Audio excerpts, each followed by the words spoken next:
नेहा की एक गरीब परिवार में नई नई शादी हुई थी। बहू, मुंह दिखाई की रस्म तो ठीक तरीके से निपट गई। अब बारी है तेरी पहली रसोई की। तेरे ससुर जी, तेरे जेठ जेठानी और पति सभी लोग खाने का इंतजार कर रहे हैं। हाँ सासू माँ, मैं अभी खाना बनाती हूँ सबके लिए। नेहा की ससुराल एक गांव में थी। एक कच्चा सा टूटा फूटा मकान था। नेहा भी ज्यादा अमीर खानदान की नहीं थी। खैर, नेहा इधर उधर जाकर रसोई ढूंढने लगी। तभी उसके पति मुरली ने उससे कहा, अरे नेहा, इधर उधर क्या देख रही हो? अरे मैं रसोई घर ढूंढ रही हूँ। चलो चलो, मैं तुम्हें दिखाता हूँ रसोई घर। मुरली नेहा को घर के बाहर आंगन में ले गया, जहाँ पर एक मिट्टी का चूल्हा बना हुआ था। ये आपकी रसोई है? तो अब मुझे पता चला कि मेरे पिता ने मुझे दहेज में रसोई का सारा सामान क्यों दिया है। मुरली जी, उस बोरे में कुछ सामान रखा है, उसे निकाल दीजिए। वहीं पर 2-3 बोरे में कुछ सामान रखा था। मुरली ने जब खोला तो एक बोरी में तो ढेर सारे बर्तन थे, दूसरे बोरे में एक छोटे वाला गैस सिलेंडर था और तीसरे बोरे में ढेर सारे मसाले और कुछ हरी भरी सब्जियां भी थी। अब यहाँ मैं खुले में तो खाना बना नहीं सकती। ऐसा कीजिए, चारों तरफ बांस गाड़ कर चारों तरफ से कपड़े से घेर दीजिए, ताकि मैं सुकून से अंदर बैठकर खाना बना सकूं। मुरली ने आंगन में चारों कोनों पर लकड़ी के बांस लगा दिए, फिर कपड़े से ही तंबू बनाकर एक रसोई घर बना दिया। अब रसोई घर में सारा सामान भी नेहा का ही था। उसने सभी के लिए खाना बनाया और सभी को खाना बहुत पसंद भी आया। खाना बहुत स्वादिष्ट है। देवरानी जी तो अपने साथ पूरी रसोई ले आई। वैसे ही अच्छा रहा। इस घर में हम लोग अभी तक कच्ची मिट्टी के चूल्हे में बाहर खुले आंगन में खाना बनाते थे, अब आराम रहेगा। नेहा की नई नई शादी हुई थी, इसीलिए वो उस वक्त कुछ नहीं बोली। सिर्फ मुस्कुराकर उसने सभी का अभिवादन स्वीकार किया। आज नेहा और मुरली की सुहागरात थी। सुहागरात के अगले दिन सुबह सुबह उसकी जेठानी रसोई घर की तरफ गई और गैस जलाकर चाय बनानी शुरू कर दी। भाभी, ये क्या कर रही हैं आप? अरे नेहा, मुझे लगा तू थक गई होगी, इसलिए मैं ही सबके लिए चाय बना देती हूँ। वो सब तो ठीक है भाभी, लेकिन ये रसोई घर मेरा है। आपने कभी सपने में भी गैस सिलेंडर और इतने अच्छे अच्छे बर्तन देखे हैं? तुम मेरी बेइज्जती कर रही हो। अपने मायके से दहेज में रसोई का सामान क्या ले आई? खुद को बहुत बड़ी महारानी समझने लगी। नेहा ने ही सबके लिए चाय बनाई। जब बारी आई खाना बनाने की, तब उसकी सास धोखे से उसकी रसोई घर में पहुंच गई। चलो, ये अच्छा रहा, बहू अपने साथ पूरा रसोई घर ले आई है। तभी वहाँ पर नेहा आ गई। सासू माँ, मेरे रसोई घर में आप क्या कर रही हैं? तुम्हारा रसोई घर? ये कैसी बातें कर रही है बहू? मेरे घर वालों ने मुझे दहेज में रसोई क्या दे दी? घर की सारी औरतों की नजर मेरे रसोई घर की तरफ ही रहती है। आज के बाद कोई भी मेरे रसोई घर की तरफ झांकेगा भी नहीं। उसकी सास को कुछ भी समझ में नहीं आया। वो बेचारी सीधी सादी थी, बिना कुछ बोले वहाँ से वापस आ गई। अब दोपहर का पूरा खाना नेहा ने अकेले ही बनाया। ऐसे दिन बीतते जा रहे थे। नेहा किसी को भी अपने रसोई घर में घुसने नहीं देती थी।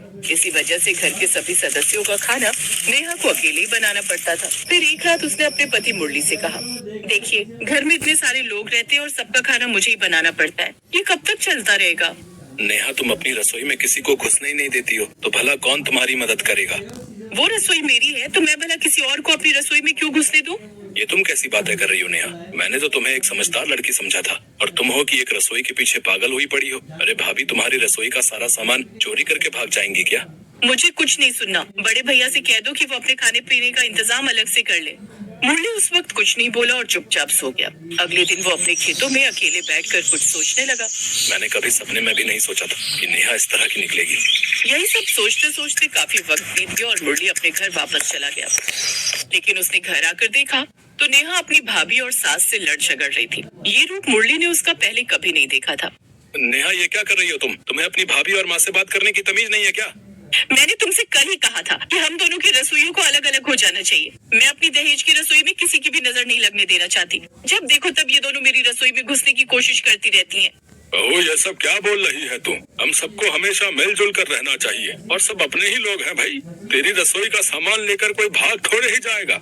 मुझे सबसे ज्यादा अपने दहेज की रसोई प्यारी है। इससे बढ़कर मेरी जिंदगी में और कुछ भी नहीं। नहीं नहीं, ये रसोई क्या, ये पूरा घर भी तुम्हारा ही है। तुम ऐसा करो, अपनी रसोई और अपना घर लेकर अकेले रहो। हम सब यहाँ से जा रहे हैं, अकेले ही मजे करो। कोई तुम्हारे बीच में दखल अंदाजी नहीं करेगा। हाँ हाँ, मुझे भी किसी की जरूरत नहीं। जिसको देखो मेरे दहेज की रसोई के पीछे ही पड़ा रहता है। घर के सारे लोग मुरली को समझाते रहे, लेकिन मुरली का गुस्सा अब हद से ज्यादा बढ़ चुका था। उसने जल्दी जल्दी अपना, अपने माता पिता का और भैया भाभी का सबका सामान पैक किया और सबको लेकर वहाँ से निकल गया। नेहा अब उस घर में अकेली बची थी। अब मैं इस घर में अकेली रहूंगी और मुरली का क्या है, वो 2-3 दिन में मेरे पास आ ही जाएगा। गांव से थोड़ी दूर पर मुरली के परिवार का खेत था। वहीं पर वो लोग तंबू बनाकर रहने लगे।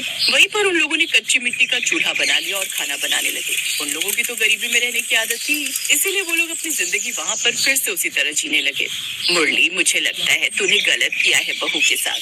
नहीं माँ, मैंने बिल्कुल सही किया है। इससे अच्छा तो मैं शादी ही नहीं करता। दहेज में रसोई क्या ले आई, अपने आप को बहुत बड़ी महारानी समझने लगी। नेहा को अब वो घर काटने को दौड़ने लगा। गांव की औरतें उसे ताना मारने लगी। ये देखो इस बहू को, इसको अपनी रसोई से ज्यादा कुछ प्यारा नहीं है। भगवान ऐसी बहू और ऐसी औलाद किसी को ना दे।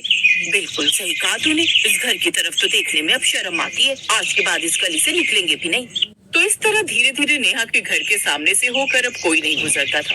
उसके आसपास कोई इंसान तो क्या, कोई परिंदा भी नहीं जाता था। उसे अकेले अब डर लगने लगा। इस घर में तो अब मुझे डर लगने लगा है। 2 महीने हो गए, मुरली अभी तक लौट कर नहीं आया। लगता है मैंने कुछ ज्यादा बोल दिया। मुझे दहेज में मेरी रसोई घर पर इतना घमंड नहीं करना चाहिए था। गांव का कोई आदमी मेरी तरफ देखने को भी तैयार नहीं है। दुकान पर जाती हूँ तो दुकान वाला सामान देने से भी मना कर देता है। एक रात जब नेहा अकेले सो रही थी, तभी अचानक कुछ कुत्ते भौंकने लगे। नेहा अपनी रसोई घर के बाहर ही एक तकिया डालकर सोया करती थी। भौंकते हुए बहुत सारे कुत्ते उसके किचन के अंदर घुस गए। नेहा उन कुत्तों को भगाने की कोशिश करती रही, लेकिन कुत्ते नहीं माने। अचानक उन कुत्तों ने नेहा को दौड़ा लिया। इससे नेहा ने खुद को घर के अंदर बंद कर लिया। सुबह नेहा ने जब अपने घर का दरवाजा खोला, तब देखा कि सब कुछ बर्बाद हो चुका था। ये सब क्या हो गया? मेरा पूरा रसोई घर तबाह हो गया। अगर कल मैं कमरे के अंदर नहीं जाती तो ये कुत्ते मुझे भी मार डालते।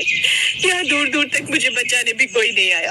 आज मुझे समझ में आ रहा है कि परिवार कितना जरूरी होता है। आज अगर मेरा परिवार यहाँ होता तो मेरे दहेज की रसोई बच जाती और गाँव वालों का प्यार भी मुझे मिलता रहता। अब नेहा ने फिर से कच्ची मिट्टी का चूल्हा बनाया और उसी में खाना बनाया, लेकिन अकेले उसे खाने का बिल्कुल मन नहीं कर रहा था, क्योंकि वो इलाका पूरा कब्रिस्तान जैसा लग रहा था। उसके घर के आसपास कोई आता जाता भी नहीं था। इसीलिए नेहा भी घर से भाग गई और इधर उधर भीख मांगने लगी। एक रोज मनोहर ने उसे भीख मांगते देख लिया। नेहा, तुम यहाँ भीख क्यों मांग रही हो? वहाँ पर उसके सब घर वाले भी मौजूद थे। नेहा तुरंत सबके पैरों में गिर पड़ी। उसने सारी बात अपने परिवार को बताई। मुझे समझ आ गया माँ कि परिवार से बढ़कर कुछ नहीं। ऐसे हजारों रसोई कुर्बान है परिवार के ऊपर। चलो, कम से कम अपनी गलती का एहसास तो हुआ। चलो फिर से एक नए सफर की शुरुआत करते हैं। वो सब फिर से अपने पुराने घर लौट आए। सभी लोग मिलजुल कर प्यार से रहने लगे।